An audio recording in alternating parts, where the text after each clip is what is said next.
Hey guys, Nikki here with More Than Pretty Paper, and today I'm here with Christy's Beautiful Life 30 Days of Sketches, Series 20, Day 3. And here's the sketch that we're going to use today.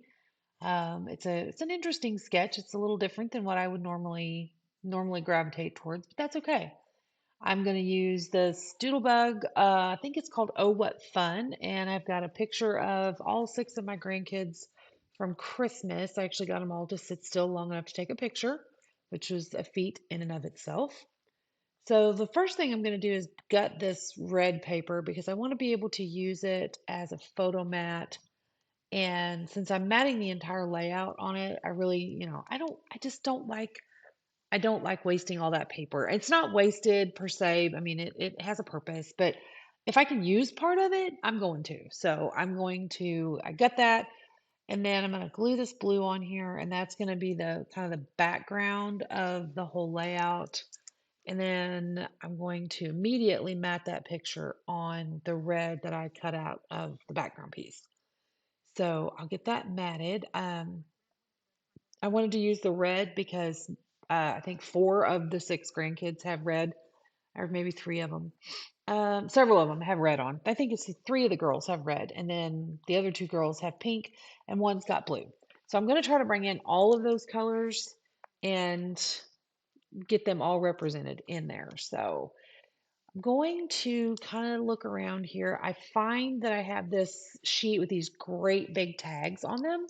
And I decided I was going to use that as that big element that was kind of there in the lower right. And I'm also going to look through a few of these ephemera die cut packs because I have all three of them apparently. And see if I can find a couple of bigger pieces. Doodlebug usually has some really big pieces in their die cut and ephemera packs. And if I've got a chance to use a couple of those big ones, I'm going to because I can always work smaller pieces in, but the big ones I tend to have a harder time with those. So I was apparently talking to myself about the sketch. I'm not sure what I was saying, but anyway, I'm gonna pull out another piece or two here, and then I'm gonna cut that tag and use that as kind of the base of that bigger element, and then build up from there. So the first thing I have to do here is get this tag trimmed out, and I mean, obviously it's pretty easy to do. It's a straight line. So we'll get that trimmed out, and then I'm going to find some twine and put a bow on the top of that instead of punching a hole in it because my hole punch has mysteriously disappeared. I'm not sure what has happened to it. Just the little single hole punch like you would use for a tag. It has disappeared. I'm not sure what happened to it. So I need to get a new one. That's totally beside the point. So I'm going to put some foam on the back of this picture, and I'm showing you my little bowl full of random foam pieces that are, just cut-offs from other things. I just keep a little dish there on my desk with that in it. And my tape runner decided that today it was not going to stick to foam. It does that sometimes. I'm not sure why. So I get out the that double-sided sticky tape from, I think that came from scrapbook.com, and I'm going to mess around here for a while. I did find some twine. It's doodlebug twine, oddly enough.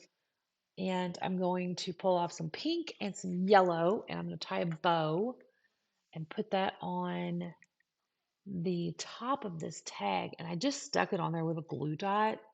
I didn't worry about, trying to feed it through or make the fancy, you know, little tails or all that. I just tied a bow in it. Nothing spectacular. And I'm going to glue that on there with a little glue dot, and then we'll get that glued down. And then that big round piece, I put it up, you'll see here in a second.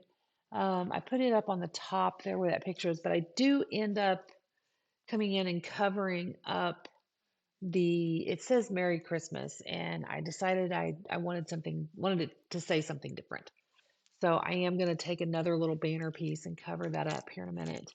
And we're going to get this glued down, and it takes me far too long to get the backing off of this double-sided tape. I was struggling with it for some reason.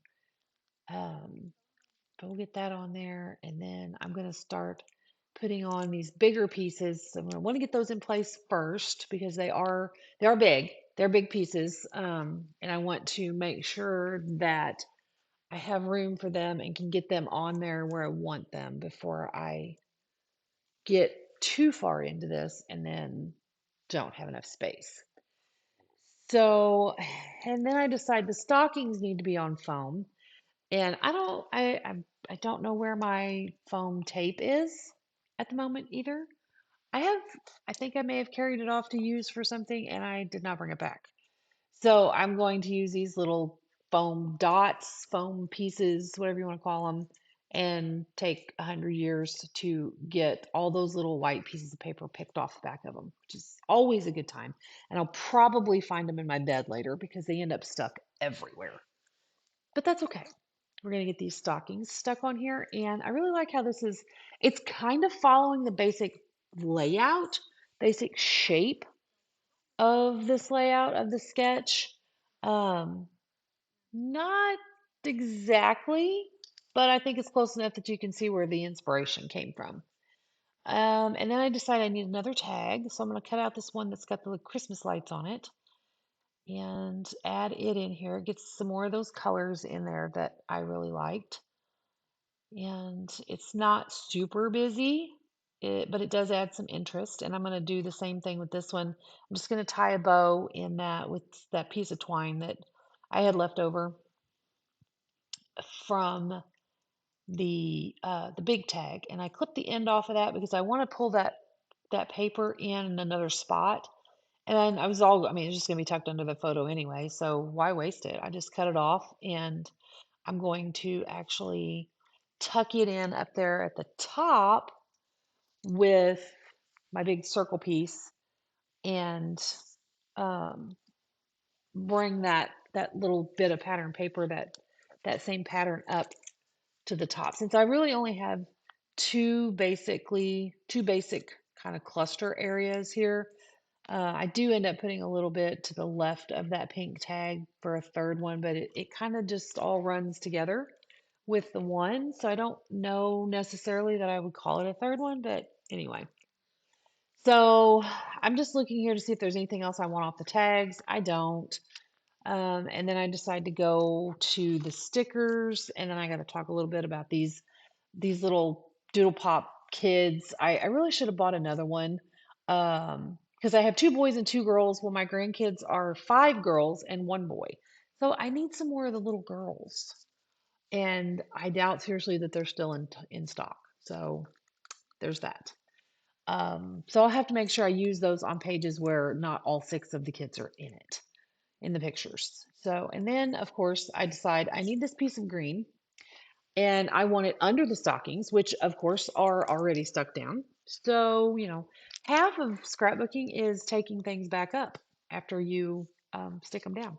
And that's exactly what I'm going to do here. Luckily, they do pop up without tearing anything up. Now, I will have a little bit of an adventure with the rest of that green border piece here in a minute, but it's okay. It works out. Nothing bad. It just it had a little accident. So, but I was able to get those pulled up relatively easily, get that tucked in there, and I think I'm going to put it back on the sheet. I do stick it back on the sheet. It doesn't want to stay stuck to the sheet, but then I come back in and use it anyway. So it works out. It's fine.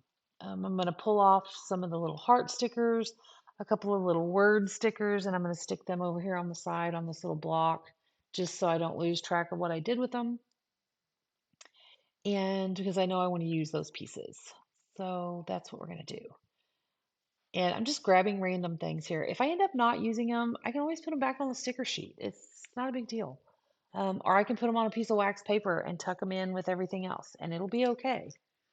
Let's see. So I decide against opening that, and I don't end up using any of the flat stickers, but I decide I should probably get some of these put on here before I get too much further along, or I'll forget what I pulled them out for. I'm still debating on what I'm going to do with this title business up here at the top. In the sketch, it is a big title across the top, and I don't necessarily think that I want to do that. So I'm trying to decide here. I don't want Merry Christmas again because I already have Merry Christmas on there. And that's kind of when I decided that I was going to cover that up and then use something else for my title. So I'm going to put these couple of little stickers down. I'm going to kind of just add to that clustered area down there at the bottom with the stockings and put some foam under these little heart stickers because I mean, why not? They can always use foam. I did put an enamel Christmas tree there, and then I'm going to add another one here in just a second. I'm still trying to figure out what I'm going to do for this title, and it's it, it doesn't end up being as difficult as I made it seem like it was because it really once I kind of figured out what I was going to do, it came together pretty easily. But it did take me a second there. It was kind of bothering me the whole time I was working on this. It was like, what exactly am I going to do here? How is this going to work? And then I go looking for something to cover up the Merry Christmas, and I do find a little white piece, and it says, "Oh, what fun!" Because anytime these six kids are all together, it is most definitely fun, loud and chaotic and pretty crazy, but it is definitely fun. So we have six of them, and the oldest one is six. So they are all really close together in age. We do have one set of twins in there that are fixing to be four. So, and my grandson, the poor kid, he's the oldest and he's the only boy. So he's totally outnumbered and he has two younger sisters and three girl cousins. So it's he doesn't stand a chance. He, he doesn't stand a chance. They gang up on him. It's so bad. Um, so now I've apparently wandered off. Oh, I went to get letter stickers. That's what I was doing. So I found Doodlebug stickers that, of course, match because they're Doodlebug. And I pulled red ones and white ones, but I don't end up actually using the white ones. I decide on the red ones, and then I use a couple of words off the puffy sticker sheet, and that ends up being my title. So there's where I pulled in that other Christmas tree. And I don't really know why I thought I needed it. It just, I did. I felt like it was time for a Christmas tree up there. So now I'm going to put these letters on my little handy dandy ruler. I'm going to spell out Crazy Bunch because they are a crazy bunch. And the title is going to say Love This Crazy Bunch. And there is on the enamel sticker sheet, there is a little black and white word that says love, and then there's a pink word that says this. So that's where the rest of that's going to come from. So I'm going to get these letters stuck on here, and this just kind of lines up, helps them line them up. If you don't have one of these rulers, not sure you can still get one, but I think you could probably make it work with just about any kind of ruler. But I love this thing. It has lines on it. There was actually a set of them that were curves and maybe a like a S-shaped type deal. I never use the other ones. The straight one's the only one I ever use. So now I'm looking at the sketch again and I'm thinking, I just really don't want my title up at the top like that. So I decided it's going here, and here's where me and Mr. Green Border have a little bit of a mishap. I tore it. I tore it when I was trying to get it back off the sticker sheet and a little bit of adhesive and some ingenuity, and we glued that baby back together, and you can't even tell, and it's fine. It worked out just fine. There was no no border stickers were permanently harmed, and it gave me a little place to rest that um, my title. And in my mind, running that green border all the way out across the side kind of it takes the place of the little swirly dot thing that was in the sketch with the airplane trail. That's what that's what it was. It makes sense in my brain. It does, but that's what I ended up with. And it's fine. I think it worked out good. I like how this worked out. It's a little bit different sketch. It's a different layout. It's not linear like I tend to do a lot of. Um, and then I put a couple of little hearts, I think. Yeah, I put the little hearts off the alphabet sheet. And then I'm going to go in with the puppy stickers, and there's where I'm putting that love this that came off of the words. And there's a bunch of little hearts on there. I do pull in some of those and add them in. And then I go to the actual puppy sticker sheet and get a couple more of those, and then some little teeny tiny enamel dot looking things. They're not really enamel dots because they're on the puppy sticker sheet, but they're teeny tiny little ones. And I'm going to grab those here in a second and sprinkle a few of those in there. And that's really going to be it. I do the journaling off camera when I get done and add my date. And that's gonna wrap this up. This came together pretty quickly. I think altogether it was about maybe 30 minutes. I did speed this up just a little bit and I edited out a little bit where I got kind of distracted. Um, but otherwise, it was a pretty quick layout, and I like the challenge of this sketch being a little different than what I would normally gravitate towards. So the challenges are good for kind of pushing you out of your normal comfort zone there. So, and I'm just kind of looking around here trying to decide if I need anything else. I had to get the tweezers for those tiny little dots because otherwise they were just going to go flying, and I would have ended up with them never ever where I wanted them. But that's okay. I actually did not bring in enamel dots on this, which is unusual for me. I usually do. But I decided these tiny little ones that were on the puppy stickers would take the place of that. So all in all, I enjoyed this. I'm having fun playing along. Like I said, I'm not going to promise that I'll do 30 days, but I'll get as many of them as I can in here because I am having a good time with this. And I do appreciate everybody that's been watching the videos and commenting. And I hope you're enjoying these. And I will wrap this up here. I'm going to show you a close up here, and I'll put a picture at the end where you can see the detail just a little bit better. And that's going to be it for today. I will see you next time, and I hope you enjoyed. Thanks. Thanks for watching. Bye bye.